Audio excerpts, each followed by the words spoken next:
رسول اللہ صلی اللہ علیہ وآلہ وسلم نے فرمایا، سب سے بہتر دن جس میں سورج نکلا جمعہ کا دن ہے۔ اس دن آدم پیدا کیے گئے، اس دن وہ جنت میں داخل کیے گئے، اس دن وہ جنت سے زمین پر اتارے گئے۔ اس دن میں ایک گھڑی ایسی ہے کہ جس میں مسلم بندہ نماز کی حالت میں پائے اور اللہ سے اس میں کچھ طلب کرے تو اللہ اسے ضرور عطا فرمائے گا۔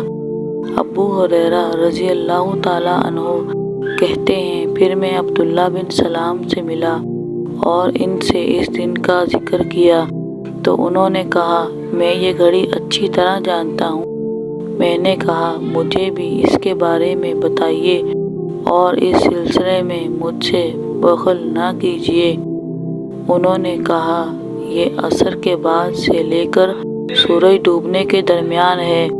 اس پر میں نے کہا کہ یہ عصر کے بعد کیسے ہو سکتی ہے، جب کہ رسول اللہ صلی اللہ علیہ وسلم نے فرمایا ہے، اسے مسلمان بندہ حالت نماز میں پائے اور یہ وقت ایسا ہے جس میں نماز نہیں پڑھی جاتی۔ تو عبداللہ بن سلام نے کہا، کیا رسول اللہ صلی اللہ علیہ وآلہ وسلم نے یہ نہیں فرمایا کہ جو شخص نماز کے انتظار میں کسی جگہ بیٹھا رہے تو وہ بھی نماز ہی میں ہوتا ہے؟ میں نے کہا، کیوں نہیں،